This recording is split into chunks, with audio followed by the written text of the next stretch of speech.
belum tua ya. Ini saya cek sudah hitam juga. Ini jangan disayang, dilepas saja. Jangan disayang bahwa tunggu tuanya baru dilepas, baru dipetik. Ini kita korbankan dua untuk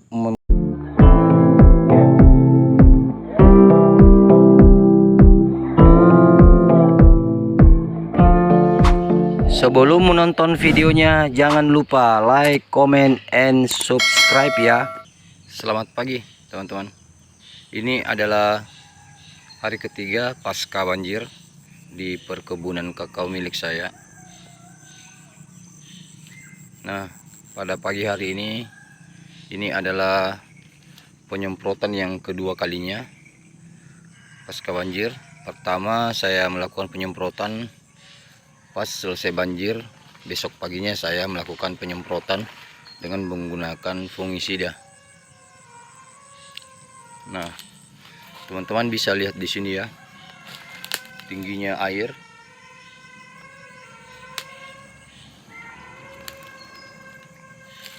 Ini sangat berpengaruh pada buah kakao kita. Nah, ini saya bisa perlihatkan tingginya air. Ini sampai ke rantingnya ya. Buah-buahnya kena banjir.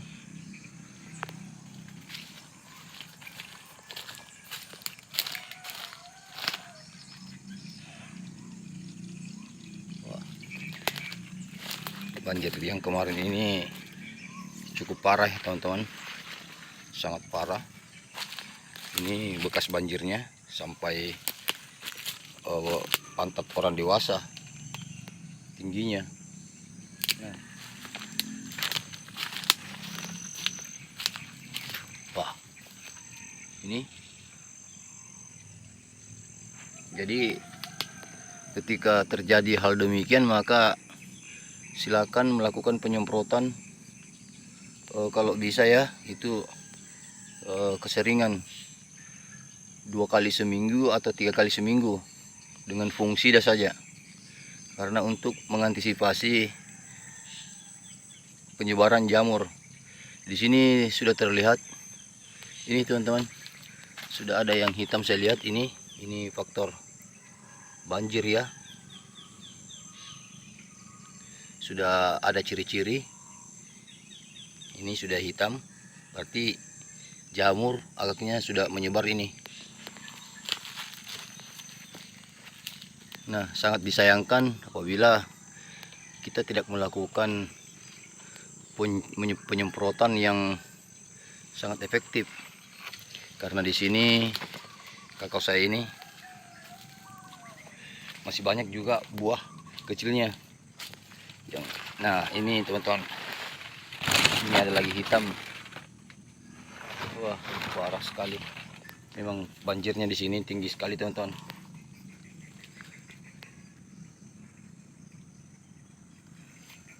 Nah, oke, kita ambil dulu fungisidanya ya teman-teman.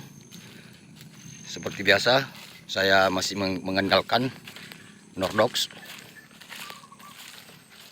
karena memang ini adalah kali keempat perkebunan saya diterjang banjir. Bisa teman-teman lihat di sini betapa tingginya air, sehingga tempat duduk biasa saya, yang tempat saya istirahat itu, yang di sini hanyut sampai ke sana. Nah, wah, di sini kayak sawah. Ini lumpur ya. Oh, becek sekali. Ini bekasnya. Oke teman-teman, kita campur dulu ya fungisidanya.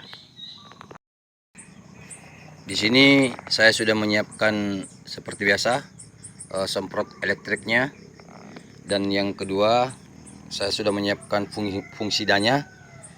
Di sini teman-teman, saya tidak mencampurnya dengan insektisida lagi, berhubung penyemprotan pertama saya mencampurnya. Jadi salah satu faktor yang bisa membuat bunga kakao kita itu gugur itu adalah karena kelebihan penggunaan insektisida. Nah, hari pertama setelah banjir itu saya menggunakan ini Alika, dan hari ini saya tidak menggunakannya lagi. Kita hanya fokus penggunaan Nordox atau fungsida, karena ini kayaknya memang parah ini teman-teman, karena di sini pagi banjir, malamnya banjir lagi. Nah, saya lihat di perkebunan kakao saya ini sudah ada yang hitam. Nah, di sini tadi saya sempat melihat ke belakang, ini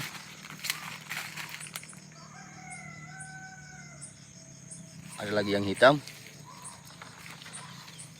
Jadi kita fokus untuk jamur yang bisa mengakibatkan buah kakao kita itu busuk buah ya, semacam tadi itu sudah muncul ciri-cirinya hitam. Nah, seperti biasa kita menggunakan dosis 70 gram, jadi 2 sendok teh.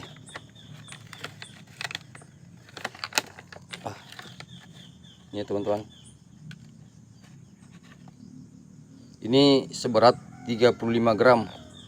Saya sudah uji kemarin, saya timbang dengan digital, timbangan digital milik teman.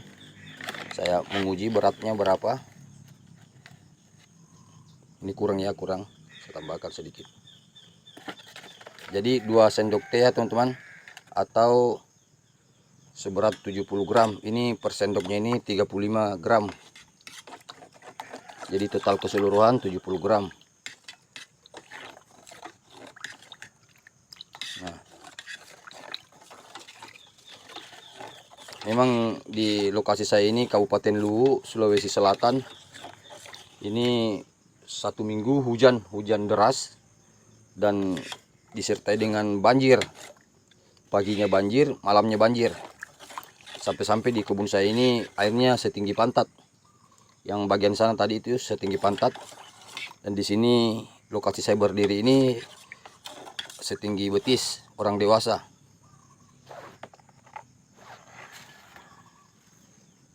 Jadi saya sarankan kembali kepada teman-teman bahwa ketika melakukan penyemprotan, jangan melakukan penyemprotan kelebihan insektisida. Maksud saya di sini, jika menggunakan insektisida itu jaraknya itu 2 minggu sekali lah. Nah, kalau fungsidanya tidak apa-apa, kita melakukan penyemprotan 3 kali seminggu atau 2 kali, berhubung ini bahaya sekali. Jadi mending kita mengantisipasi kebanding mengobati ya teman-teman. Karena ketika sudah hitam itu tidak ada cara lain lagi, kita harus melepas semua buah-buah yang sudah terserang penyakit. Seperti yang tadi di sana itu, sebentar saya akan lepas.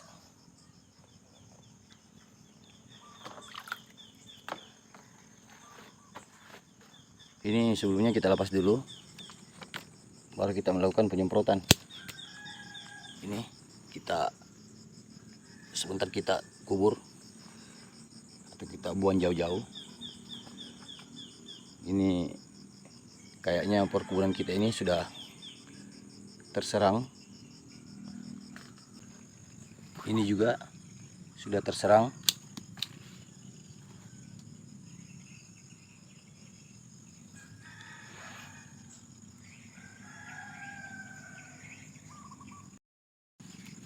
Di sini juga ada. Wah. Ini teman-teman ya.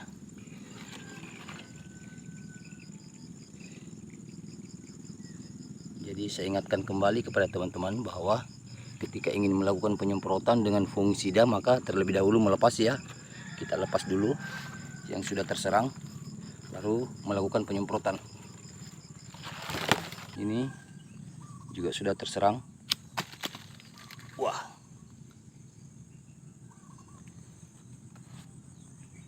Juga sudah terserang.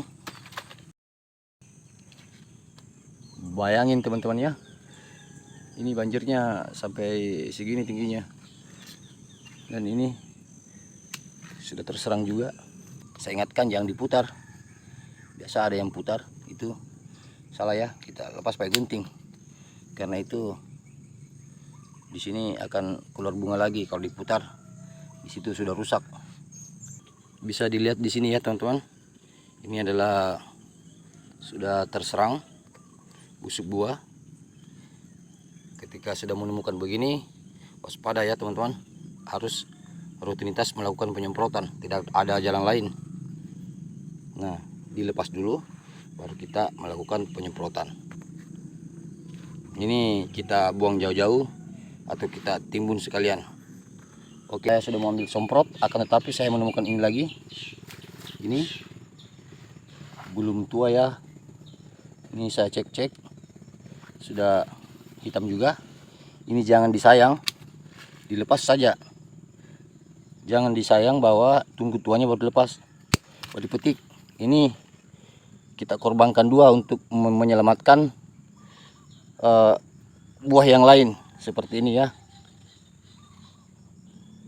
Nah, ini kadangkala ada teman-teman yang menyimpan, katanya nanti tua dulu baru dilepas.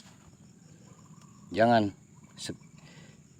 sebaik-baiknya ketika menemukan hal yang demikian langsung lepas saja. Jangan pedulikan bahwa ini belum tua atau masih muda, ditunggu sampai bisa dipetik.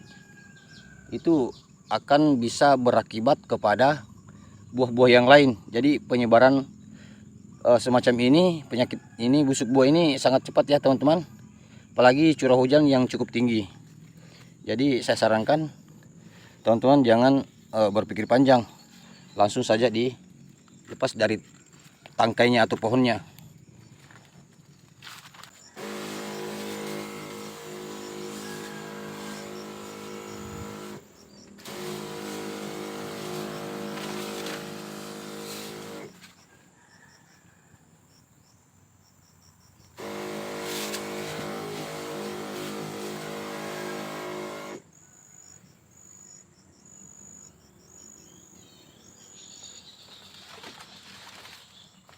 Jadi tidak apa-apa ya, kita hajar ini mulai dari bawah. Ini tidak apa-apa dihajar, semprotkan semacam ini, karena isinya cuman fungisida. Jadi dia tidak akan merusak calon buah atau bunga yang masih ada di pohon tersebut.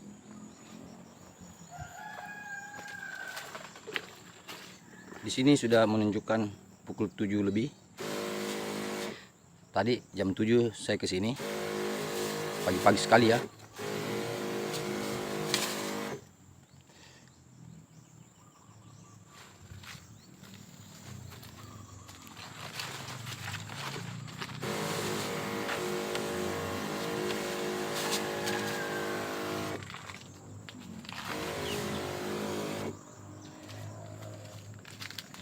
Jadi saya jelaskan sedikit di sini ya teman-teman, bahwa sebentar, ketika teman-teman itu isi tangkinya itu insektisida campuran fungisida, maka silakan melakukan penyemprotan di bagian luar semacam ini.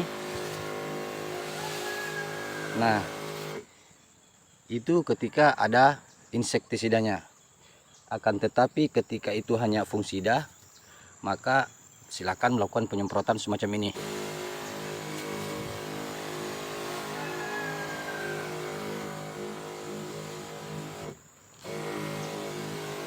Nah, karena alasan saya melarang untuk melakukan penyemprotan langsung ke buah ketika ada campuran insektisidanya itu, karena penggunaan insektisida yang berlebihan itu akan dapat berpengaruh pada pertumbuhan atau cara kerja bunga kakao kita. Nah, kemungkinan besar itu akan gugur ya teman-teman. Nah, yang kedua atau yang selanjutnya ya, ketika melakukan penyemprotan dengan fungsida 3 kali seminggu, maka takaran dosisnya itu dikurangi. Semacam saya sudah melakukan penyemprotan yang pertama 70 gram, hari ini 70 gram, dan hari ketiga selanjutnya itu akan saya menggunakan 35 gram saja. Nah, apakah saya menggunakan insek di situ? Jawabannya tidak ya teman-teman, karena berhubung di tanaman saya ini masih cukup, masih banyak juga bunganya. Jadi itu sangat membahayakan bagi pertumbuhan bunga kita, bunga kakao kita ya. Nah, bagi teman-teman yang baru melihat atau menonton video saya, maka jangan lupa mengirimkan saran dan kritiknya di kolom komentar ya. Dan satu lagi, nyalakan lonceng notifikasinya agar teman-teman dapat mengetahui informasi-informasi terbaru langsung dari saya. Semoga video saya ini bermanfaat. Sampai ketemu di video saya selanjutnya. Saya Hiswan THR Palopo.